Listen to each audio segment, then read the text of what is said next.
I'm a 25-year-old nurse. I work in the ER, specifically the night shift or the swing shift. I tell you this because I want you to know that I am not a flighty person. I deal with trauma, blood, and adrenaline for a living. I am trained to be observant.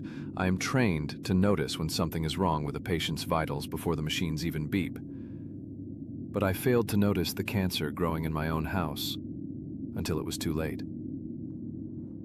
3 months ago, I finally moved out of my parents' place. I found a rental that seemed too good to be true. It was a charming 2-story single-family home in a quiet, leafy suburb.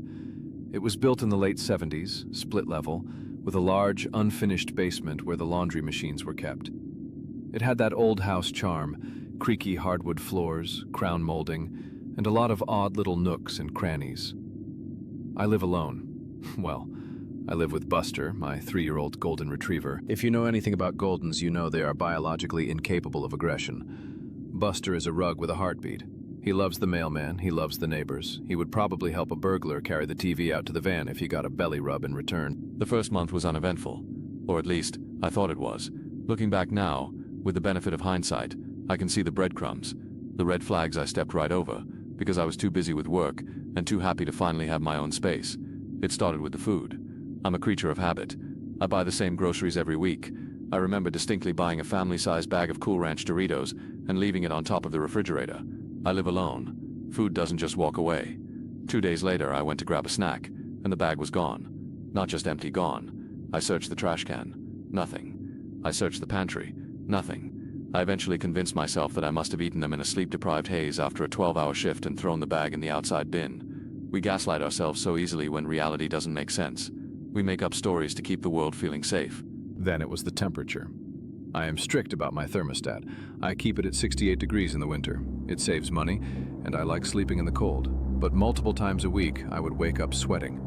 I'd walk down the hallway, the floorboards groaning under my feet, and check the Nest thermostat. It would be set to 72. I blamed the technology. It's a glitch, I told my mom on the phone. The smart sensor is picking up Buster moving around and adjusting the heat. That sounded logical. It sounded scientific. But deep down, it annoyed me. It felt like I was fighting a passive-aggressive roommate I couldn't see. But then there were the smells. This was the most visceral part, the part that makes me gag when I think about it now. Every now and then, usually in the early evening when the house was quiet, I would be sitting on the couch reading, and a draft would drift through the living room. It carried a scent. It wasn't the smell of an old house like dust or mildew. It was organic. It smelled like unwashed scalp, stale sweat, and cheap, bitter tobacco. It would hit me for a few seconds, heavy and cloying, and then vanish. I sprayed Febreze. I bought plug-in air fresheners. I told myself it was the ventilation system pulling in air from the neighbor's house, even though the houses in this neighborhood are spaced 50 yards apart. There was one incident about 3 weeks ago that should have made me leave. It was a Tuesday night, or rather, Wednesday morning. I had the night off, but my circadian rhythm was wrecked from working shifts, so I was wide awake at 3:15 a.m. I was lying in bed, staring at the ceiling, trying to force myself to meditate. The house was dead silent. You know that heavy, thick silence that only exists in the suburbs at 3 a.m.? No cars, no wind, just the hum of the refrigerator downstairs. Then I heard a sound. It came from the kitchen, directly below my bedroom. Thud. It was a distinct, heavy sound, like a plastic milk jug being dropped onto the linoleum floor. I froze. I stopped breathing, straining my ears against the silence. My mind immediately raced through the rational explanations. The ice maker dumping a fresh batch? No, that sounds like a crash. This was a dull thud. A book falling off a shelf? Buster? Buster usually slept in the living room, but he rarely moved at night. I reached for my phone, the screen blindingly bright in the darkness, and checked the hallway camera I had set up for the dog. The feed loaded. I could see the living room. Buster was fast asleep on his orthopedic bed, his legs twitching in a dream. He hadn't made the noise. I lay there for another 20 minutes, my muscles coiled tight, waiting for a second sound. I expected footsteps. I expected the sound of breaking glass. But there was nothing, just the settling groans of an old house. Eventually, I convinced myself it was a shifting pipe or something falling inside the pantry. I didn't go downstairs to check. I was too tired and, frankly, too unnerved to walk into the dark kitchen alone. I forced myself to sleep, telling myself I was just being paranoid. The turning point, the day my reality finally shattered, was last week. I had a migraine, the kind that starts behind your eyes and feels like someone is driving an ice pick into your skull. I couldn't function at work. The lights in the ER were blinding me, and the noise was unbearable. I clocked out early, around 2 p.m. I drove home, the afternoon sun feeling like daggers in my eyes, desperate for the cool darkness of my bedroom. When I got home, the house was silent. I dropped my keys in the bowl, took 2 Excedrin, and collapsed into my bed upstairs. I left the bedroom door open to let the air circulate. Buster was downstairs in the living room, sleeping. I drifted into a restless, pain-filled sleep. I woke up at exactly 3:42 p.m. I didn't wake up because of the pain. I woke up because of the sound. Downstairs, Buster was barking. But this wasn't his happy bark. This wasn't his "the mailman is here" bark. It was a sound I had never heard him make. It was a low, continuous, vicious snarl, punctuated by the snapping of teeth. It sounded like he was fighting for his life. My heart hammered against my ribs. The adrenaline surged through my system, temporarily dulling the migraine. I sat up, swinging my legs out of bed. "Buster, knock it off!" I yelled down the stairs. The barking stopped instantly. The silence that followed was heavy. It felt physical, like the air pressure in the house had suddenly dropped. I walked to the top of the landing. The afternoon light was casting long, sharp shadows across the floor. "Buster?" I called out again, softer this time. I walked down the stairs, one hand on the banister, listening. The house felt occupied. You know that sensation when you walk into a room and you know someone has just been there? The air feels disturbed. When I reached the bottom of the stairs, I saw Buster. He was standing in the hallway, his body rigid. His hackles, the fur along his spine, were standing straight up in a razor-sharp ridge. He was trembling, not with fear, but with aggression. He was staring dead ahead, fixated on the door to the basement. The basement door is solid wood. I keep it closed because it's unfinished down there, just concrete and insulation, and I don't want Buster getting into trouble. I looked at the door. It was closed. But as I took a step closer, the floorboard creaked and I saw it. The latch wasn't engaged. The door was resting against the frame, but it wasn't clicked shut. There was a gap of maybe half an inch. I stopped. The hallway was dim, but the basement has a small egress window that lets in the afternoon sun. Usually, if the light is on or the sun is shining, you can see a thin strip of light underneath the door gap.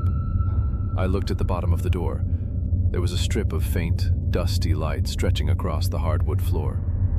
I watched it, trying to decide if I should push the door open or call out. Then the light changed.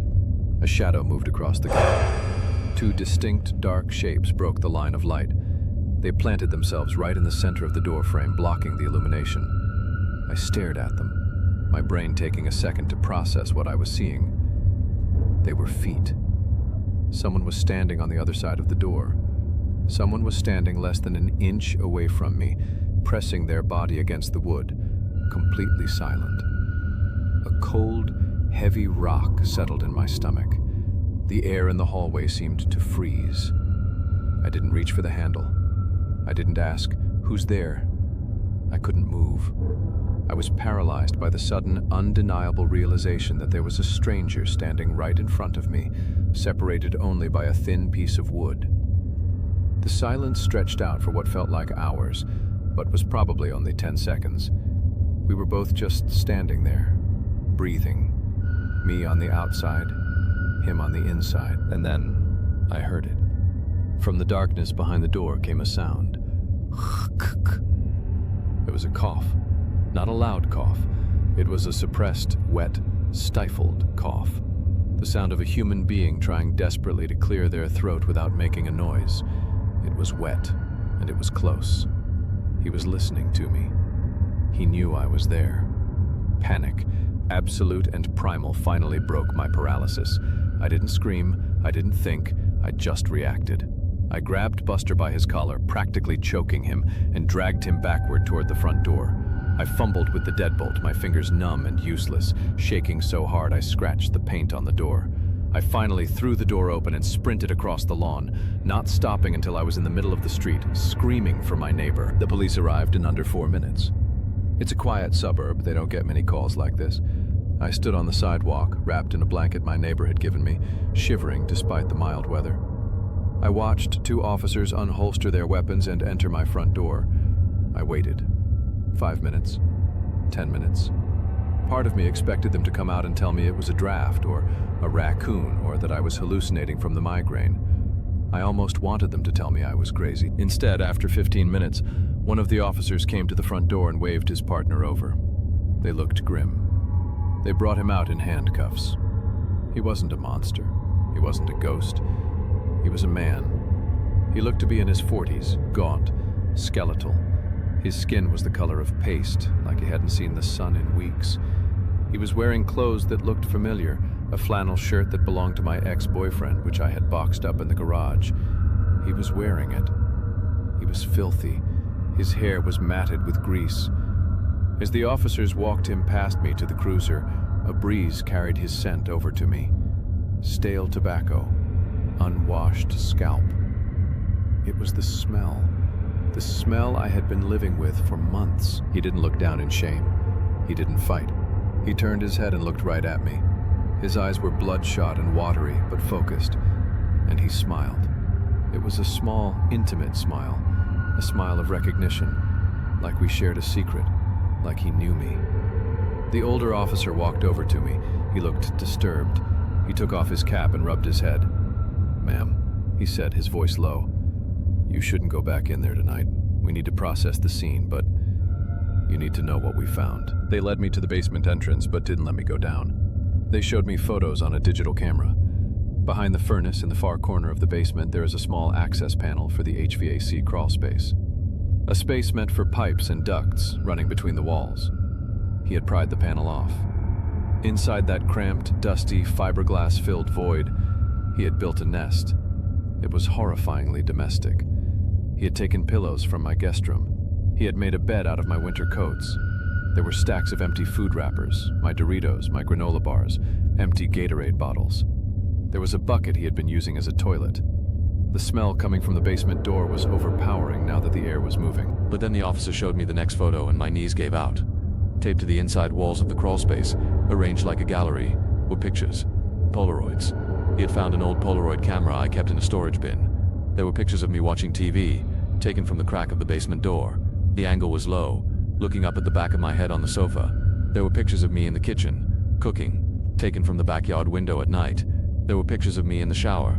He had gone outside, climbed the trellis, and photographed me through the frosted glass of the bathroom window. "He's been here a while, ma'am," the officer said gently.